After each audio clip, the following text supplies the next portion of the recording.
কোন গোপনে মন ভেসেছে ধারাবাহিকের আজকের পর্বে আপনারা দেখবেন মন্দার ক্যান্টিনে দুজন স্টাফকে বলছে, আপনাদের কি কফি লাগবে, আমাকে বলুন, আমি তৈরি করে নিয়ে আসছি।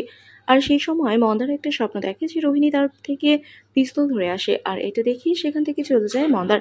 তারপর সেখানে সেই দুজনের জন্য কফি বানিয়ে নিয়ে আসে শ্যামলী। আর এসেই শ্যামলী তাদের দুজনকে বলে, এখানে যে নতুন স্যার এসেছে সে অনেক রাগী। শ্যামলীর মুখে এমন কথা শুনে কিছুটা ভয় পেয়ে যায় তারা। এদিকে অনি শ্যামলীর সাথে দেখা করতে এসে শ্যামলীকে বলে, আপনি যেন আর আমার জন্য খাবার নিয়ে আমার কেবিনে যাবেন না।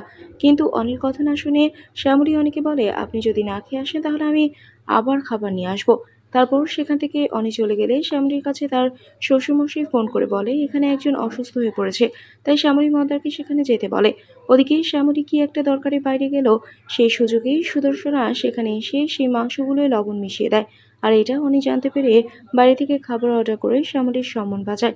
তাহলে কি এবার শ্যামলীর রান্না করা খাবারে কে লবণ মিশিয়ে দিয়েছিল সেটা জানতে অফিসের সিসিটিভি ফুটেজ দেখে সুদর্শনাকে হাতে নাতে ধরে ফেলবে শ্যামলী। বন্ধুরা, আজকের পর্ব নিয়ে আপনাদের কি মতামত জানিয়ে দিন কমেন্ট করে। নিয়মিত সিরিয়ালের আপডেট পেতে আমাদের চ্যানেলটি সাবস্ক্রাইব করে সাথেই থাকুন। ধন্যবাদ।